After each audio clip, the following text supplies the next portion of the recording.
अर्जुन 17 वर्ष का एक युवक जीवन की भीड़ भाड़ और भाग दौड़ भरी दुनिया के बीच अक्सर खुद को अकेला और खोया हुआ महसूस करता था। उसकी आंखों में एक गहरा सन्नाटा था जो अक्सर उसके मन की बेचैनी को बयां करता था, भले ही वो किसी से ये बात कह ना पाता। वो अक्सर खिड़की के पास बैठता, बाहर बारिश की बूंदों को देखता और चुपचाप सोचता रहता, क्या सच में जिंदगी में शांति मिल सकती है, या ये सारी भागम भाग, संघर्ष और सवालों का खेल जारी रहना ही है। उसके मन में उठने वाले सवाल इतने अनजाने और भारी थे कि वे उसे जगाए भी रखते और थका भी देते। माँ उसकी इस उदासी को समझने की कोशिश करती, पूछती, बेटा इतना चुप क्यों रहता है, क्या तुम्हारे दिल में कुछ है जो तुम बता नहीं पा रहे? पर अर्जुन बस हल्की मुस्कान देकर कह देता, सब ठीक है माँ।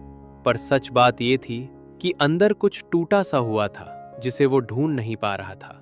वो महसूस करता कि उसका मन जैसे एक अंदरूनी तूफान से जूझ रहा हो, जिससे वो खुद भी पूरी तरह परिचित नहीं था।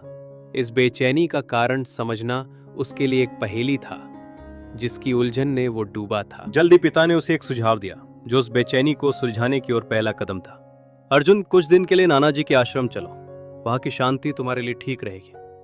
अर्जुन ने कई बार मना किया, पर परिवार ने इस बार समझाया नहीं, बस भेज दिया। ट्रेन की आवाज, पहाड़ों की हरियाली, ठंडी हवाओं की सरसराहट के बीच अर्जुन धीरे धीरे उस जगह पहुंचा जहां उसे खुद को बदलने और खोजने का मौका मिलने वाला था। आश्रम की शांति और सरलता ने उसे घेर लिया। वहां मोबाइल की बजती घंटियां नहीं थीं, शहर के शोर का कोई हलचल नहीं था, बस थी शाश्वत प्रकृति की आवाज और मन के लिए शांति की तलाश। वहां उसकी मुलाकात हुई भिक्षु तेंजिन से, जिनके चेहरे पर गहरी अनुभूति और शांत वेदना झलकती थी। उन्होंने अर्जुन से पूछा, क्या तुम अपनी सांसों को महसूस कर पाते हो? यही सवाल अर्जुन के लिए शुरुआत साबित हुआ। तेंजिन ने मुस्कुराते हुए कहा, चलो 3 सांसें लेते हैं, सच में महसूस करके। अर्जुन ने गहरी सांस ली। पहली सांस में उसकी छाती में ठंडी हवा का एहसास हुआ, दूसरी में दिल हल्का हुआ और तीसरी में उसके मन की तेज गति थोड़ी धीमी पड़ने लगी। उस पल उसने पहली बार अपने भीतर के मौन को सुना था। यह छोटी सी घटना उसकी सोच और आत्मा में एक क्रांति की शुरुआत थी। उसने महसूस किया कि शायद उसकी बेचैनी का इलाज तर्क या शोर में नहीं, बल्कि शांति और सांसों की गहराई में है। इस शांति की ओर धीरे धीरे कदम बढ़ाना ही उसकी यात्रा थी, खुद को जानने और समझने की सबसे पवित्र प्रक्रिया। अर्जुन रोज आश्रम में बैठता, भिक्षु के निर्देशानुसार सांसों की गहराई में खुद को डुबोता। आरंभ में मन लगातार भटकता रहा, विचार, यादें, डर और अशांति उसकी मानसिक दुनिया में उठते और गिरते रहे। कई बार वो फौरन बैठने से घबराकर उठ जाता, पर यही अभ्यास उसे धीरे धीरे खुद से जोड़ने लगा। उसने जाना कि मन के शोर को शांत करने का उपाय उसे लड़ाई से नहीं, स्वीकार से मिलेगा। भिक्षु ने उसे सिखाया कि ध्यान कोई तेजी से हासिल की जाने वाली विजय नहीं, बल्कि एक धैर्यपूर्वक चलने वाली प्रक्रिया है जिसमें मन की गहराई से जुड़ाव होता है। ध्यान में गिरना सीखो, जैसे नदी चुपचाप बहती है, भिक्षु ने उसे कहा। इस विचार ने अर्जुन के जीवन में एक नया आयाम जोड़ा। वो समझने लगा कि शांति मन को पराजित करना नहीं, बल्कि उसे जानना और उससे दोस्ती करना है। वो अब केवल सांसें नहीं ले रहा था, वो अपने भीतर की दुनिया में धीरे धीरे प्रवेश कर रहा था। इस प्रक्रिया ने उसकी आत्मा में नई उम्मीद जगाई और भीतर की कुछ उलझनों को सुलझाने की शुरुआत की। आश्रम की ठंडी हवा और पहाड़ों की नीरवता के बीच अर्जुन की आंतरिक दुनिया के तूफान कम होने का नाम नहीं ले रहे थे।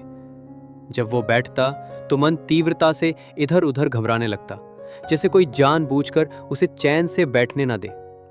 उसके विचार रात के अंधेरों में छिपे हुए भूतों जैसे थे, उसे अचानक डराते, छेड़ते, और कभी कभी उसे महसूस होता जैसे उसके अंदर छुपा कोई आवाज लगातार कह रही हो, तू असफल है, तू अकेला है, कहीं का नहीं है।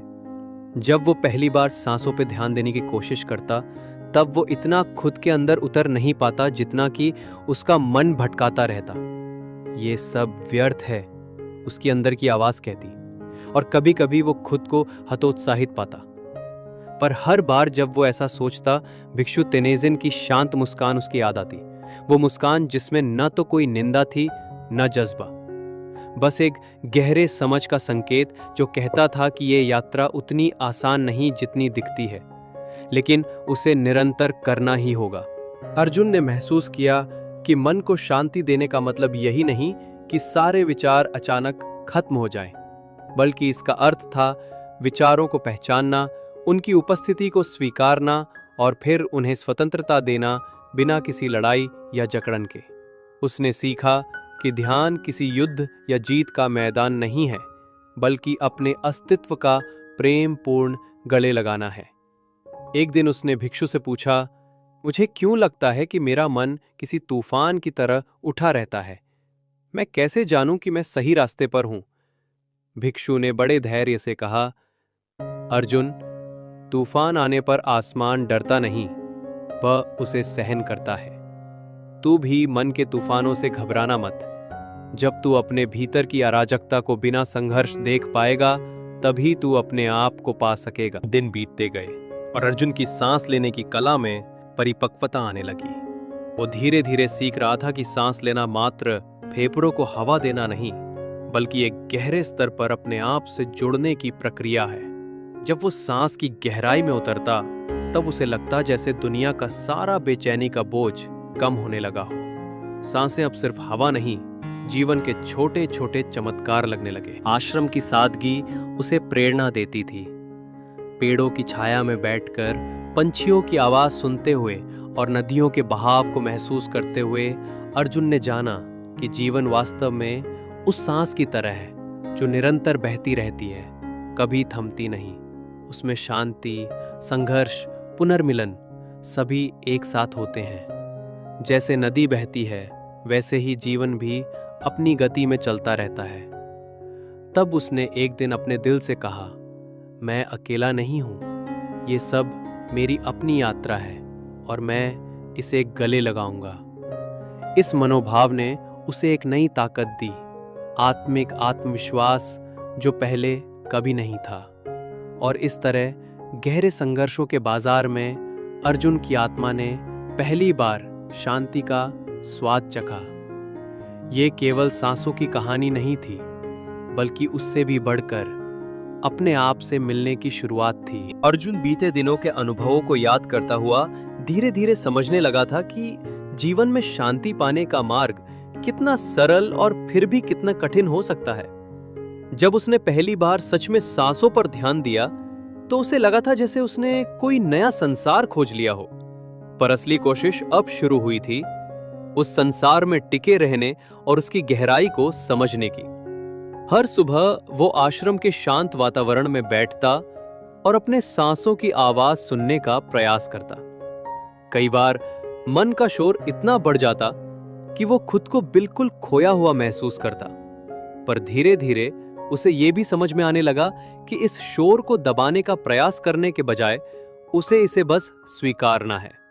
जैसे आसमान बादलों को अपनाता है, वैसे ही उसे अपने विचारों को अपनाना है। ये विचार उसको अजीब सी शांति देता। अर्जुन के भीतर अब एक नई उम्मीद जगी थी, पर संघर्ष खत्म नहीं हुआ था। उसकी हर सांस में वो ध्यान की गहराई और विचारों की उथल पुथल दोनों अनुभव करता। कई बार वो इतना थक जाता कि मन करता कि वो सब छोड़ दे, पर तभी उसके दिल की किसी गहराई से भिक्षु तेंजिन की वो शांति भरी मुस्कान जहन में आती, जो कहती थी, धैर्य रखो, ये यात्रा आसान नहीं लेकिन जरूरी है। एक दिन अर्जुन ने अपनी बेचैनी और उलझनों के बारे में भिक्षु से खुलकर बात की। उसने पूछा, मेरे मन की आवाज इतनी तेज है, मैं उसे कैसे थामूं? क्या मैं कभी पूरी तरह शांत हो पाऊंगा? भिक्षु ने धीरे से उसका हाथ पकड़ते हुए कहा, शांति वो नहीं जो कोई तूफान रोक दे, शांति वो है जो तूफान के बीच भी रहने का साहस दे। तू संघर्ष कर रहा है, लेकिन याद रख, ये संघर्ष ही तेरा शिक्षक है। सांसों में डूब, मन के लिए वो रास्ता है। अर्जुन ने समझा कि सचमुच की शांति बाहरी दुनिया में नहीं, बल्कि उसकी अपनी सांसों और सोच में है। उसने अपनी बेचैनी को अपनी पहचान का हिस्सा स्वीकार कर लिया। और इसे खत्म करने की बजाय उस पर विजय प्राप्त करने की ठानी। इससे उसे भीतर से एक नया आत्मविश्वास मिला जो धीरे धीरे उसके व्यक्तित्व को छू रहा था। प्रकृति की केंद्रीयता में रहते हुए उस पहाड़ी आश्रम की सादगी ने अर्जुन को जीवन की असलियतों से जोड़ा। सुबह की ठंडी हवा, दूर भारत के वनस्पति की खुशबू और आराम से बहती नदियां, सब कुछ उसके जीवन में एक स्थिरता और संतोष की भावना लेकर आने लगे। वो महसूस करने लगा कि सांस लेना मात्र जीवित होने का नहीं, बल्कि जीवन की ताल में एक सजीव नर्तन की तरह है। अर्जुन की आंतरिक यात्रा नई प्रस्थान पर थी। हर दिन, हर सांस के साथ वो थोड़ा और अपने अस्तित्व के करीब पहुंचता। उसने जाना कि सजगता एक निरंतर प्रक्रिया है, निरंतर एक छोटे छोटे बदलावों की कड़ी जो अंततः एक बड़े बदलाव की ओर ले जाती है। यह बदलाव अचानक नहीं, बल्कि धीरे धीरे धैर्य से आता है। उसके मन में अब नए सवाल उभरने लगे, पर उनमें भय नहीं था, बल्कि उनमें उत्सुकता थी, एक नई ऊर्जा थी। जीवन की अनिश्चितताओं के बीच उसने अपने लिए एक नई कहानी लिखना शुरू किया, एक ऐसी कहानी जिसमें उसे खुद से प्यार करना और अपनी अस्थिरता को स्वीकार करना सिखाया गया। और इसलिए सांस की कहानी उस सुबह भी उसकी आवाज में गूंज रही थी, उसकी आत्मा की गहराइयों से उठती हुई, जिस कहानी में दुख भी था, संघर्ष भी, पर सबसे बड़ी बात थी शांति का बेइंतहा और गहरा उजाला। अर्जुन अब उस आश्रम में कई दिन गुजार चुका था। उसका मन पहले से कहीं ज्यादा शांत था, फिर भी भीतर कहीं न कहीं हलचल बनी रहती थी। कभी कभी रातों को उसकी नींद टूट जाती, कभी अचानक से पुराने डर और उलझनें उसके दिल पर भारी पड़ने लगती। ऐसी घड़ियों में वो सोचता कि शायद ये भी यात्रा का एक हिस्सा है। वे सवाल, वे बेचैनी जो उसे सच की ओर ले जा रही हैं। एक दिन जब वो पहाड़ की चोटी पर बैठा था, दूर तक फैली हरियाली को निहारते हुए उसने महसूस किया कि प्रकृति खुद अपने आप में एक मेडिटेशन है। पत्तियों की सरसराहट, दूर से आती नदियों की कलकल, पंछियों की मधुर आवाजें, ये सब उसके मन के संगीत की तरह लग रहे थे। उस समय उसने जाना कि जीवन को जैसे किसी संगीत की तरह सुनने की कला सीखनी होती है, जहां राग रागिनी हो, सुख दुख हो, लेकिन संगीत आंदोलन में ही सुंदर होता है। अर्जुन का जो मन पहले बेचैन था, वो अब धीरे धीरे उस संगीत का एक हिस्सा बन रहा था। उसके भीतर एक नई समझ आई थी कि शांति का मतलब अपने मन के विचारों से लड़ना या उनका दमन करना नहीं, बल्कि उन्हें स्वीकार करना और उनकी मौजूदगी के साथ जीना है। जब मन में संघर्ष होता, वो उसे धर्मात्मा की तरह देखता, ना कि दुश्मन की तरह। अर्जुन को याद आया जब उसने पहली बार भिक्षु तेंजिन से कहा था, क्या मैं कभी पूरी तरह से शांति पा सकूंगा? तब भिक्षु ने जो उत्तर दिया था, शांति वो नहीं जो तूफान को रोक दे, शांति वो है जो तूफान के बीच भी रह सके। वो अब उसे समझ में आने लगा था। यह विचार उसके लिए एक मसीहा के समान था, जिसने उसके भीतर की ओर का रास्ता रोशन किया था। धीरे धीरे उसके दैनिक अभ्यास में बदलाव आने लगे। सांसों पर ध्यान अब उसके लिए केवल एक तकनीक नहीं, बल्कि जीवन की एक नई भाषा बन गई। वो सांसों की गहराई को महसूस करता और साथ ही उसके मन की हलचल को भी खुले दिल से स्वीकार करता।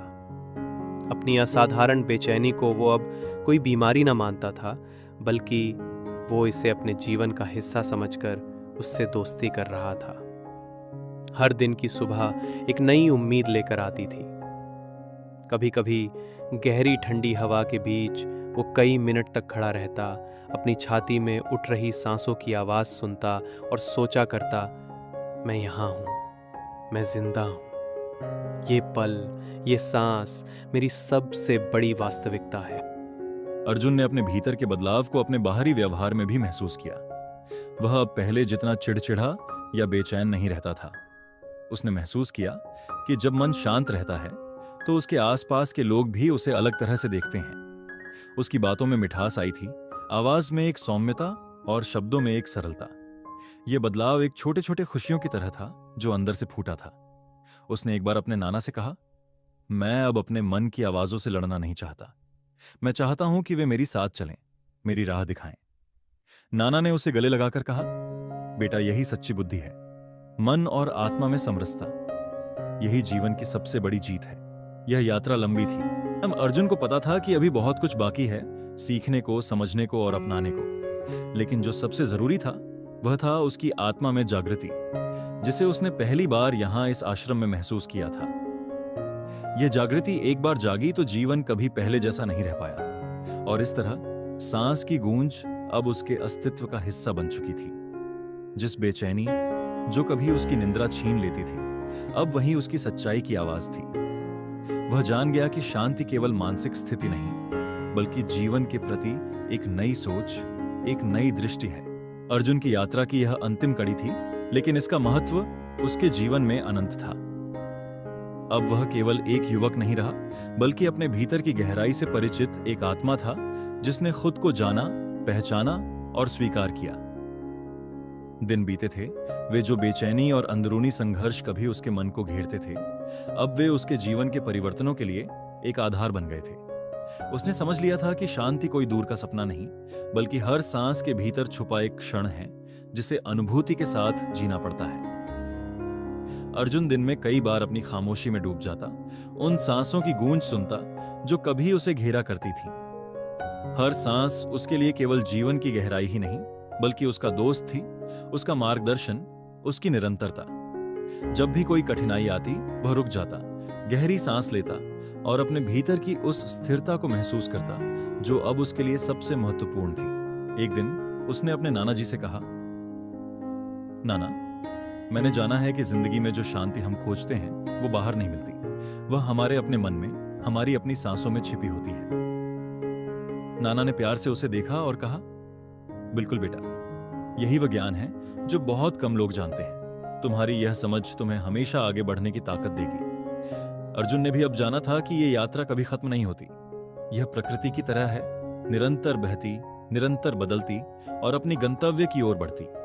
जीवन की चुनौतियां जारी रहेंगी, मगर उसका मन अब पहले की तरह चंचल या भयभीत नहीं था। उसे पता था कि हर पल, हर सांस एक नया अवसर लेकर आता है।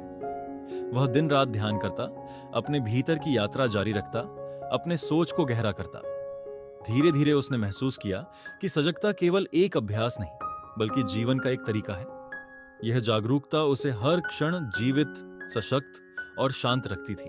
और तब एक शांत सुबह, जब सूरज की पहली किरणें हरे भरे पहाड़ों पर गिर रही थीं, अर्जुन ने अपने दिल से महसूस किया, मैं यहां हूं, मैं पूरी तरह हूं। शांति ने उसकी आत्मा को गले लगा लिया था। किसी भी बाहरी आवाज, किसी भी तूफान या किसी भी बेचैनी की अब जरूरत नहीं थी। सिर्फ सांसों का संगीत और उसके साथ उसकी अपनी मधुर स्वरों की गूंज। वह अपने भीतर के उस अमूल्य मोती की तरह था, जो हर गलतफहमी, हर डर और दुख के बाद भी चमकता रहा। उसने जाना कि असली शक्ति उसके भीतर है, और यही सचमुच का जीवन है। यह कहानी केवल अर्जुन की ही नहीं थी, यह हर उस व्यक्ति की कहानी थी जो अपने भीतर की गहराइयों से जुड़ना चाहता है, जो सांसों की शक्ति को पहचानना चाहता है और जो जीवन की सच्ची शांति को पाना चाहता है। आपके भीतर भी वो कहानी है। बस सुनिए अपने दिल की आवाज और चलिए जीवन के सफर पर, जहां हर सांस एक नया अध्याय लिखती है।